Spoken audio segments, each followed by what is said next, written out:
Perfect অনুষ্ঠান বাড়ির মতন এরকম কুরকুরে মুচমুচে পকোড়া, যে পকোড়াগুলো খাওয়ার জন্য আমরা কিন্তু অপেক্ষা করে থাকি কখন অনুষ্ঠান বাড়িতে যাব আর এই পকোড়া আমাদের খেতে দেবে। আর এই পকোড়ার স্বাদের কিন্তু কোনো ভাগ হয় না, প্লেটে দিলে কখন প্লেট ফাঁকা হয়ে যায় আমরা বুঝতেই পারি না। তো চলুন সেরকমই একটা সুস্বাদু পকোড়া আজকে ঘরে বসেই তৈরি করে নিই। কিভাবে তৈরি করলে এই পকোড়াগুলো একেবারে পারফেক্ট অনুষ্ঠান বাড়ির মতন হবে আর দীর্ঘক্ষণ একই রকম কুরকুরে মুচমুচে থাকবে, সেটাই আজকে আপনাদের সঙ্গে শেয়ার করব।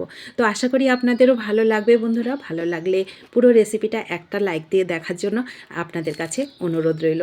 তো নমস্কার, রকমারি রান্নাঘরে আরও একটা দারুণ পকোড়া রেসিপিতে আপনাদের সবাইকে স্বাগত।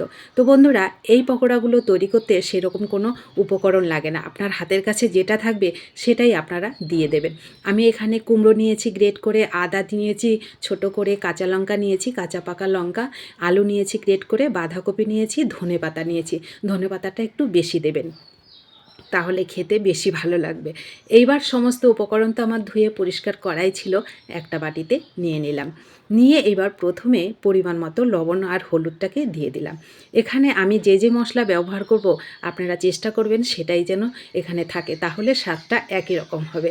হাফ চামচ চাট মশলা দিলাম, একটু লঙ্কার গুঁড়ো দিলাম, একটু জিরের গুঁড়ো দিলাম, হাফ চামচ মতন একটু চিনি দিলাম, স্বাদের ব্যালেন্সটা খুব সুন্দর হবে।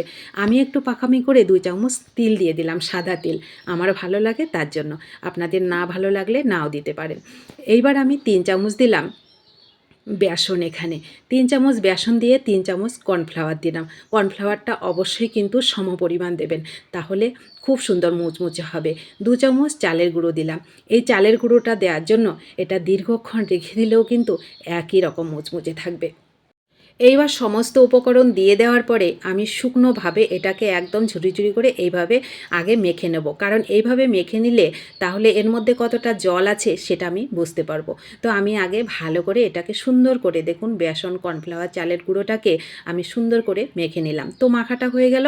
এইবার হাতের মধ্যে অল্প একটুখানি জল নিয়ে আমি শুকনো করে এটাকে মাখাবো, একদম থকথকে করে কিন্তু কোনো সময় মাখাতে যাবে না, এরকম শুকনো করে মাখাবেন। তো দেখুন মাখাটা আপনারা একটু খেয়াল করলেই বুঝতে পারছেন আমি কতটা শুকনো করে এটাকে মাখিয়েছি। এটা কিন্তু নরম হয়েছে কিন্তু শুকনো হয়েছে, এটা অবশ্যই একটু খেয়াল করেন তাহলে বুঝতে পারবেন। তো হয়ে গেল। এইবার আমি এদিকে তেল বসিয়ে দিলাম কড়াইতে। কড়াইয়ের তেলটা কিন্তু মিডিয়াম হিটে গরম করেছি।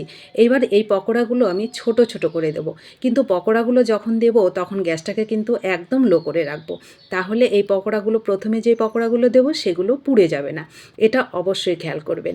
এইবার দেখুন ছোট ছোট করে এরকম এবড়ো খেবড়ো করে কিন্তু পকোড়াগুলো দিতে হবে, তাহলে খুব সুন্দর মুচমুচে হবে, একেবারে দেখতেও কিন্তু অনুষ্ঠান বাড়ির মতন হবে।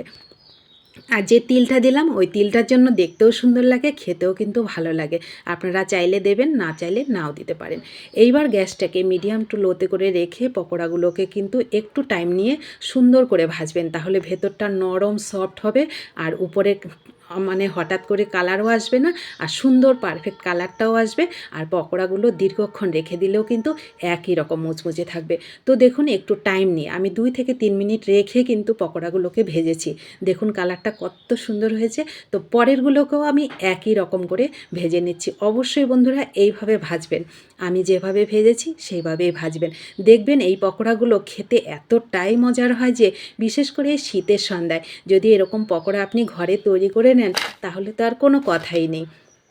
দেখুন প্রত্যেকটা পকোড়া কিন্তু একই রকম কুরকুরে মুচমুচে হয়েছে, এর ভেতরটা একেবারে নরম সফট হয়েছে আর বাইরেটা মুচমুচে হয়েছে। এই পকোড়াগুলো দীর্ঘক্ষণ রেখে দিলেও কিন্তু একই রকম মুচমুচে থাকবে, খোলা জায়গায়, তাও কোনো রকম কিন্তু স্বাদেরও হেরফের হবে না আর নরমও হয়ে যাবে না। তো কেমন লাগলো আমার এই ছোট্ট সহজ রেসিপিটা অবশ্যই কিন্তু কমেন্ট করবেন, ভালো লাগলে একটু শেয়ার করে দেবেন, নতুন বন্ধু হলে চ্যানেলটা সাবস্ক্রাইব করে আমার পাশে থাকবেন। যারা পাশে আছেন তাদেরকে আমার অসংখ্য অসংখ্য ধন্যবাদ ও ভালোবাসা। এই পকোড়াগুলো যখন আপনি খেতে থাকবেন শুধু খেতেই থাকবেন, আপনার ইচ্ছাই করবে না এই পকোড়া আপনি কাউকে ভাগ করে খাবেন, এতটাই মজার আর এতটাই সুস্বাদু এই পকোড়াগুলো খেতে হয়। তো অবশ্যই না খেয়ে থাকলে একবার অনুরোধ করব তৈরি করে খাবেন এবং শেয়ার করবেন আর ভালোবেসে পাশে থাকবেন। ধন্যবাদ।